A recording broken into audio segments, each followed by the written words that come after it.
So here's the bicentric. Here's a bicentric polygon interscribed between two circles centered on O internal and O external. Here are the two limiting points, L1 and L2, corresponding to this circle pair. Let's animate the bicentrics. Now this family conserves the sum of cosines. Let's now show the pedal polygon to the bicentrics with respect to the first limiting point. So it's this pink polygon here. This pink polygon, this is n equals 5, conserves the sum of cosines as well, and its perimeter is invariant. The perimeter of the bicentrics is not invariant.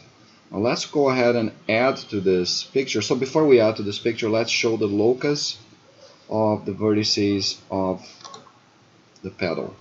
So the locus is Limaçon of Pascal without a loop, this green curve here. Let's now show pedal of the bicentrics with respect to the second limiting point. It's this purple polygon, also of constant perimeter and of invariant sum of cosines. This is the pedal of the bicentrics with respect to L2.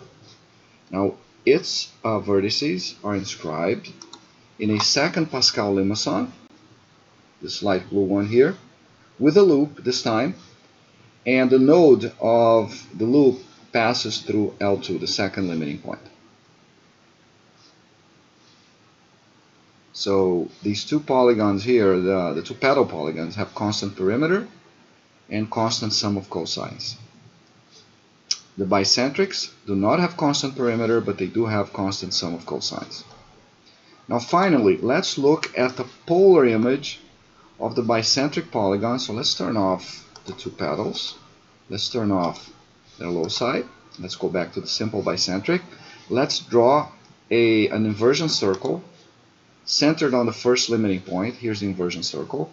And I want to look at the polar image of this bicentric polygon. So I'm going to take each one of its sides and compute their poles with respect to the circle.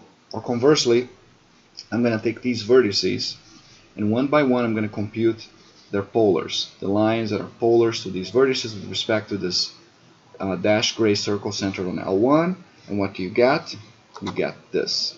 Okay, so this is the polar image of the bicentrics with respect to this circle centered on L1. This polygon also has constant perimeter, and in fact it is interscribed between two confocal ellipses. So it is an n-periodic family in the elliptic billiard. The elliptic billiard is this outer black ellipse. This outer black ellipse is in fact the polar image of the inner circle in the bicentric pair. So if you take this dashed orange circle here, this inner circle, its polar image with respect to L1 is the elliptic billiard. Conversely, the polar image of the outer circle is a confocal caustic. Okay, so you get this nice pair here. So in the end of the day, you can think of the bicentric as spawning off how many polygons? 3 polygons with constant perimeter. So what are they? They are the elliptic billiard, the polar image. They are the pedal with respect to the first limiting point, and the pedal with respect to the second limiting point. Okay, so these 3 polygons here, which are descendants of the bicentrics, have constant perimeter.